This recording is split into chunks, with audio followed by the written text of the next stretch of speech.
Okay, it's time to add the serpentine belt setup.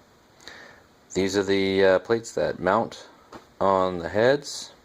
This is the driver's side, passenger side, and where they go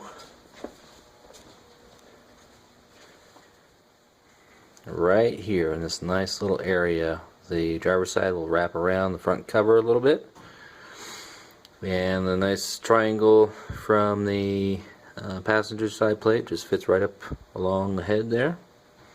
So let's get to it.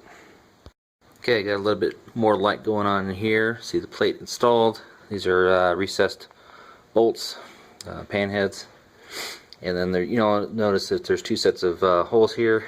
My initial attempt just didn't give me enough space and orientation, so I'm going to use these sets. Basically the outer bolts, the bolt holes. And again, these are recessed because, as you can imagine, the mount will be flush. The brackets, serpentine brackets, sorry, will be flush with this plate, and so we don't want any interference.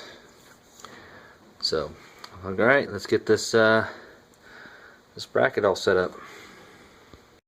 Okay, the passenger side bracket for the alternator and power steering pump is in place. A little hard to see, but about 2 bolts that go in right here, and then a third alongside the water pump, the power steering pump right there. And depending on your bolt length, you might actually have to install the power steering pump after you mount this. And so to do that, just a generic Harbor Freight part number for the Polar set. There it is. So again, if your mounting bolts are too long where you can't get it because the pump tank is in the way, the power steering pump tank, you got to pull the pulley off, remove the whole assembly, put the bracket in place, and then get everything tightened back up. Okay, now passenger side. The passenger side is on, and you'll notice that I only had to recess this one here, this one bolt, pan head.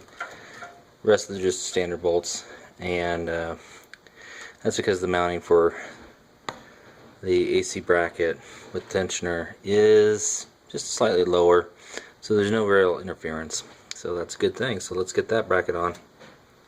Okay, the AC bracket is in place and secured. You'd be surprised how much strength is in that 3/4 inch aluminum. 2 bolts. This thing is not going anywhere. And as I showed earlier, this guy, 3 bolts, not going anywhere. So go ahead and get the crank pulley and crank spacer set up. Okay, crank pulley and crank spacer. Crank spacer is 28 millimeters, or roughly 1.10 inches. And again, stock pulley, GM part number. So let's get on to the water pump.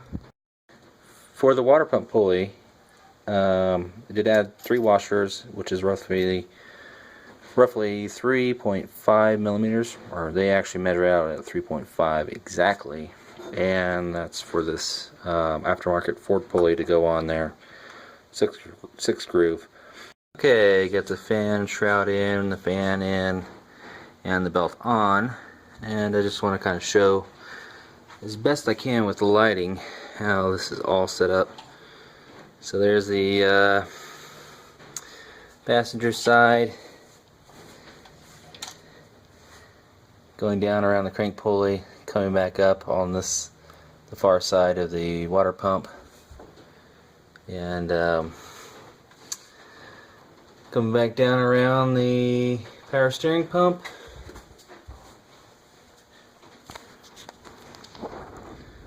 Get some more light in here, and through the other pulley there, or just touched by the other pulley, and then back around the alternator, underneath the hose bracket, and across to the tensioner pulley.